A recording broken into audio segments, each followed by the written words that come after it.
So urinary incontinence is a very common problem. You especially are going to see it in women.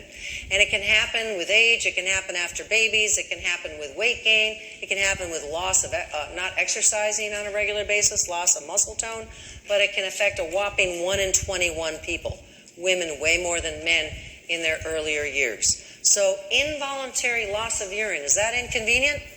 That is inconvenient. And that's why when it happens, a lot of times patients, their circle of life becomes very narrow. They don't want to leave their home.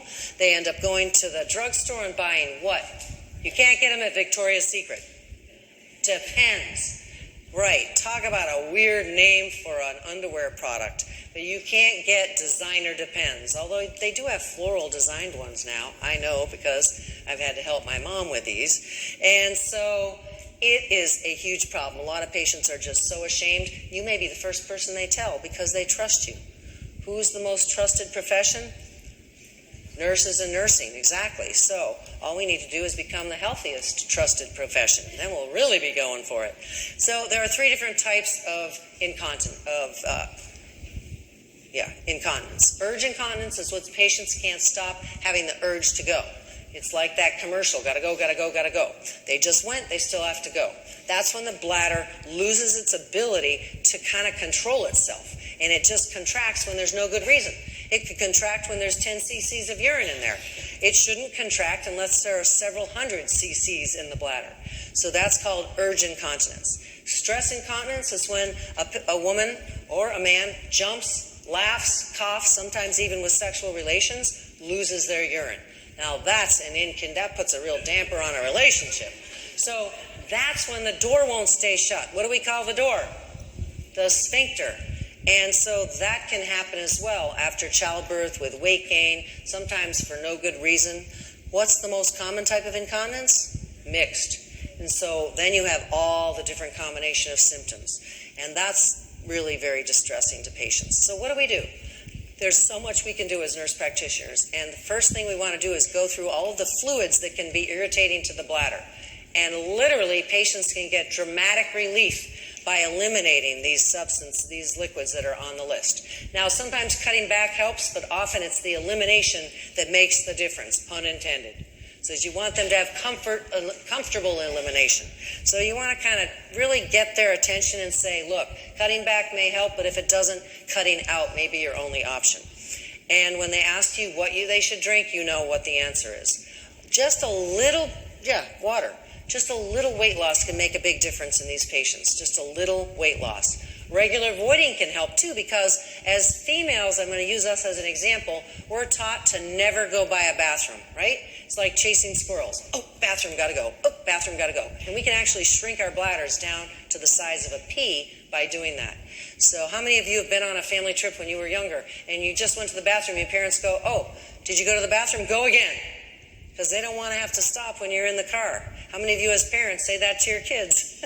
So you want to make sure the bladder can build enough capacity so that it can hold a significant amount of urine and it doesn't have to go every 2 seconds. The other thing you always want to tell patients is Kegling can really help, especially after doing them on a daily basis for several months. It's not going to probably help tomorrow, but if they do several sets every single day for several months, they can make a huge difference because then you have muscle tone to support the bladder. So if patients say to you, I have no idea what you're talking about, you can say to them, you know, when you can't go to the bathroom, number 1 or number 2, you tighten down there. And a lot of times they get that right away. If they still look at you like, I have no idea what you're talking about, then you may have to examine them. And you can just insert one finger into the vagina and have them tighten around your finger.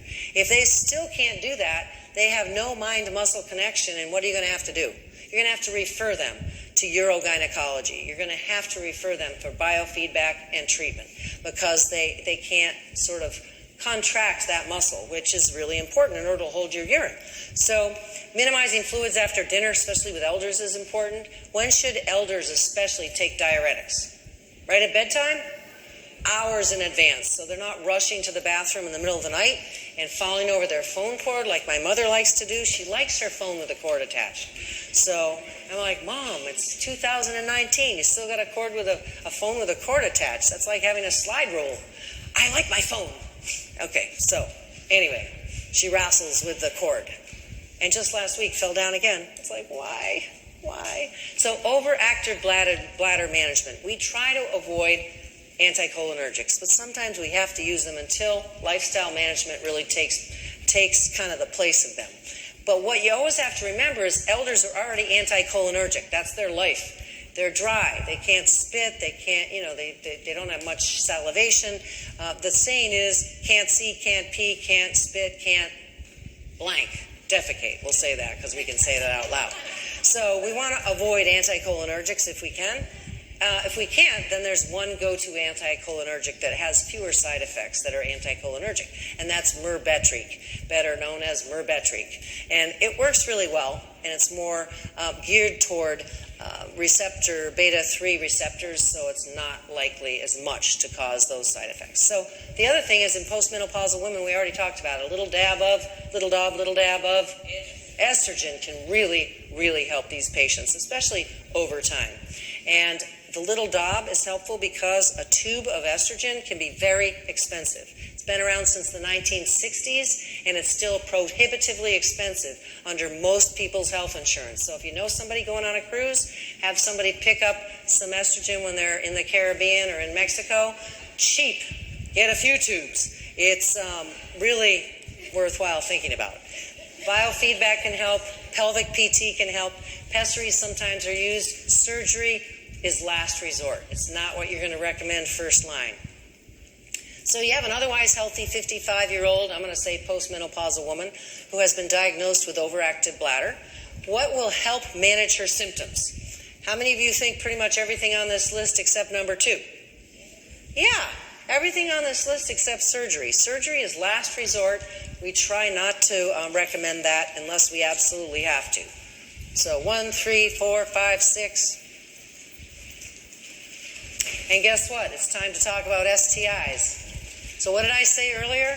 What happens in Vegas doesn't necessarily stay in Vegas when it comes to STIs. So what I say about STIs is it's great job security because the rates of STIs are the highest since records have been kept. So what does that mean? That means patients aren't using condoms.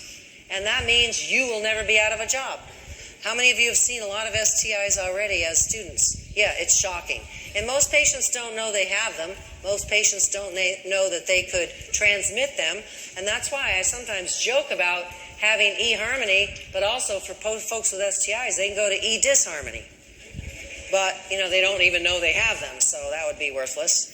For your exam, you're going to want to know basic symptoms, diagnostic studies, and management of the most common STIs. Because there's such an explosion in numbers, you're going to probably see more on your exam than you might think that you would see. And I would encourage you to go to the CDC guidelines. There's a great app, and it's CDC STI 2015, which is when they last were updated. How often are they updated? Actually, the last slide in the handout should be all of my favorite apps, including my own if you ever need to reach me. But it's really handy because you can open the app right with the patient and you can review it with them, but you can say to them, look, I'm educating you about this, that, and the other, and meanwhile you're reviewing it for yourself. It's pretty handy. I love apps.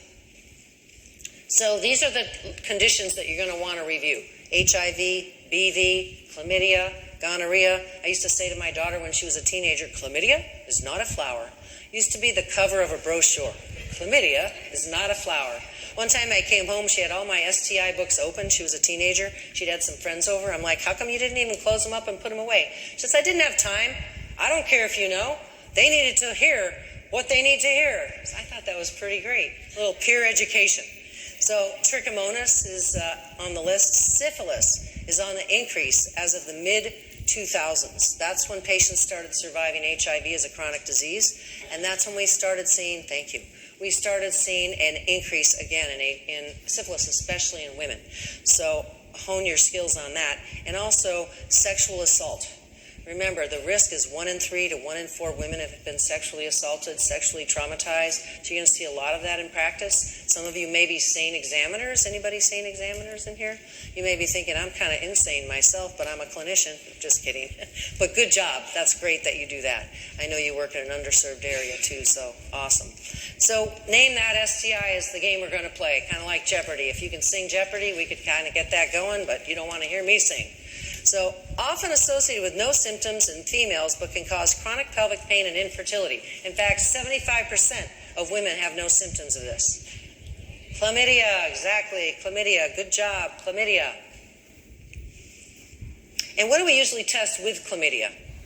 Gonorrhea, the two together. Even though if patients are in a true heterosexual coupling, gonorrhea should be unusual. Sometimes there are risk factors that patients are not even aware of that their partners have been exposed to. So always good to test the two. The screening test is the ELISA or the EIA. HIV, exactly, HIV. And so that test is HIV 1 and 2 antigen antibody immune assay, better known as the ELISA or the EIA. Now, we used to have the Western blot. If this test was positive, we'd do the Western blot. This is too new to be on your exam, but the answer is the new test, which is this same test, but it's called the differentiation test. It's a little different. It differentiates HIV 1 from HIV 2. So that's taken the place of the Western blot test. Too new to be on your exam, but new enough, but appropriate for clinical practice. So if you see the Western blot on your exam, you can still answer that correctly, right, Amelie? Because literally this is late breaking. It just came out. The screening test is negative during an initial acute flu-like illness.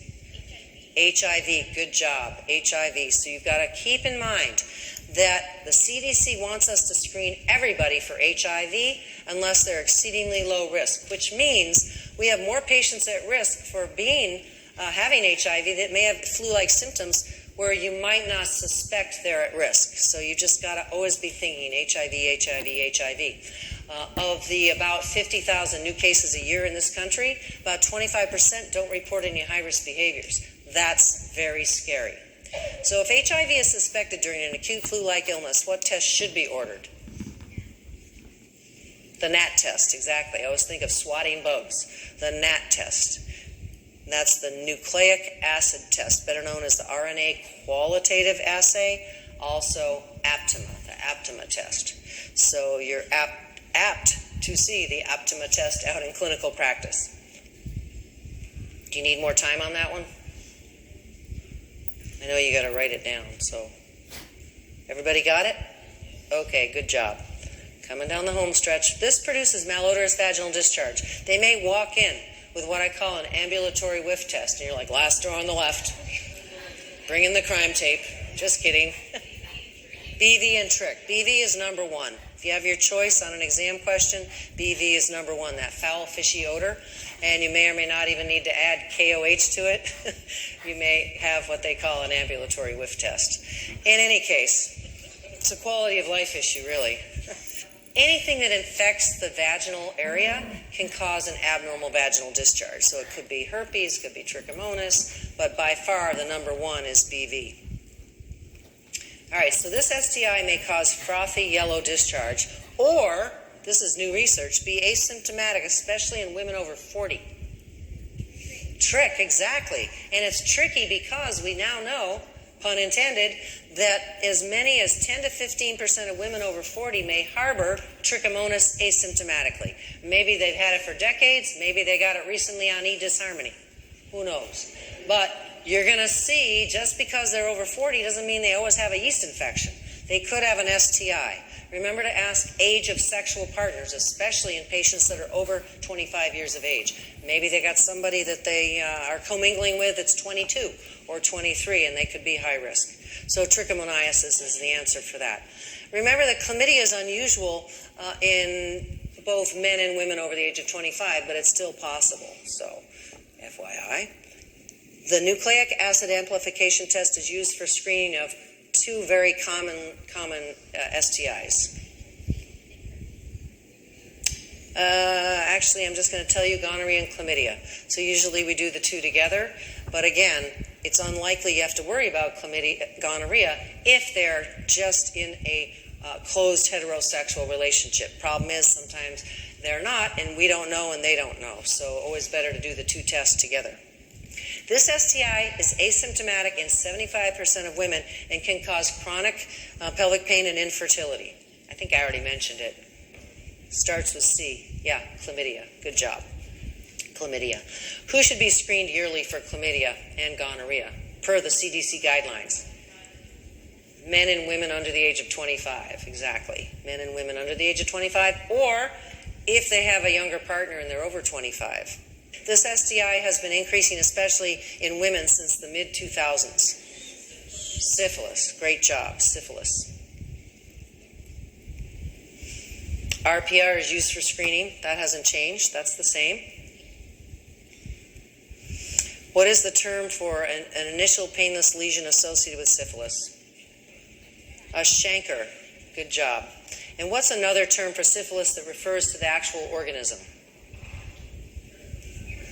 Starts with T, has a P in it, isn't toilet paper. How about Treponema pallidum? That's the actual spirochete name, Treponema pallidum. All right, we're almost done. You're doing great. Treated with 2.4 million units of penicillin IM. This is for early disease treatment. Syphilis, great job, syphilis. That's called getting to the point, right? Treated with 3 doses of benzathine penicillin at weekly intervals, and the hint is we treat for late or unknown duration of disease. Syphilis. Notice all the questions on syphilis. That's because it's on an increase. You're going to see it more clinically than you would have in the 2000s. Associated with a positive amine test, BV. And the answer shouldn't have popped up so quick, but it did. BV. So you mix vaginal mucus with KOH, you check within a few seconds, and you'll notice the foul, fishy odor. If you're pregnant, you really shouldn't do the test because it's actually neurotoxic. The KOH is neurotoxic. I didn't learn that until well past the one pregnancy that I had. So just FYI, if you have migraine headaches, it's probably not the best test to do either. So be careful. The CDC recommends treating this sexually associated vaginal infection if patients are symptomatic. BV, right, BV, sexually associated. Remember, we still call it sexually associated, even though soon it may be proven to be sexually transmitted, we're still thinking sexually associated. Because past research studies of treating male partners hasn't increased cure rates. That's why currently it's still thought to be sexually associated. But when patients resume sexual activity without condoms or they have a new partner, there's a high recurrence rate. That's fueling the idea that we need to do new studies to see if it's really sexually transmitted or not. All right, but you know the answer for the exam. Good job. What birth control method used by men increases BV cure rates by at least 50%? Condoms, great job. Tell patients to put a lid on it. Good job. And confirmatory test is, this is the one I mentioned verbally, the HIV 1 or 2 antibody differentiation immune assay. This is for HIV. If they have an initial positive test, this replaces the Western blot. The Western blot's going to be your answer on the exam because this has been out too recently to be on your exam. Everybody got it? No? Look at a friend's. Look over at your neighbor. All right, everybody got it?